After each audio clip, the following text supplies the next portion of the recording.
Jalen Rose, big NFL games over the weekend, but there was a huge NBA game as well. The best team in the West, the Denver Nuggets, hosted the best team in the East, the Toronto Raptors. It was a tight game for most of it, with the Nuggets pulling away at the end. The Nuggets have won 10 of 12 games, and they've done so while missing 3 of their 5 starters for stretches. Jalen Rose, are the Nuggets the team that is quickly emerging as the second best team in the Western Conference?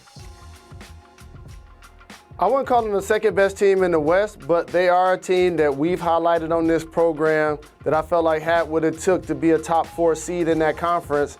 And you mentioned them playing with injuries and still finding ways to be successful. Let me go deeper into the box score.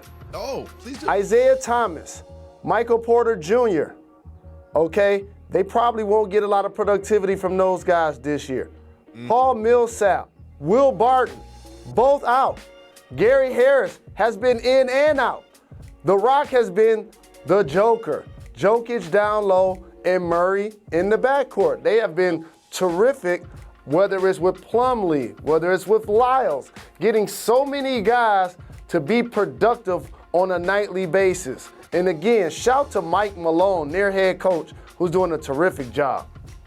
So sometimes you have to look in the mirror and be like, I might be wrong about this, because while we did our NBA preview, we were like, this might be like one of the top 3 best starting 5s in the game. But throughout this season, I've sort of poked at their depth and said, you know what?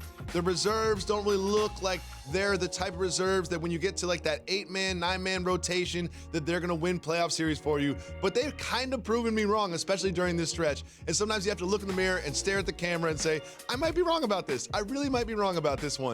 But they proved last night that they can win games against good teams. And, you know, I think Kawhi had 29 points, but the Joker, 26 points. He's just been so good, and he always gets so many assists and rebounds. He is one of the best players in basketball. He's definitely going to be an all-star this year, and I think that we'll see him in that all-star game year after year after year moving forward, especially if they keep playing like this. Jalen, the Raptors went on a pretty tough West Coast trip, but they've got some really good wins, especially against the Warriors. Do you think the Raptors are your clear favorite in the East? I'll say right now you have to give them credit for being the best team in the conference, but if I had to pick who's actually going to represent in the NBA Finals, I would still say the Boston Celtics. But you can't take anything away from what Toronto has built, similar to the Nuggets.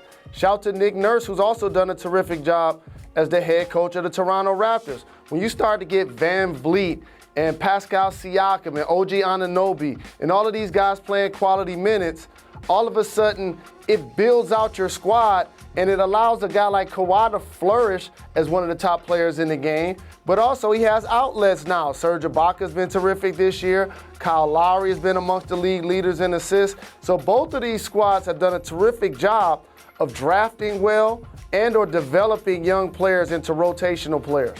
That's exactly what I was about to say. Like, obviously, they traded DeMar DeRozan for Kawhi Leonard and Danny Green. But outside of those players, the Raptors kept a lot of people, and a lot of those people are people that they've drafted and developed. And the same thing with the Nuggets. The Nuggets are basically bringing back the same team as last year, and they've improved a lot, which is a testament to the good coaching of Mike Malone.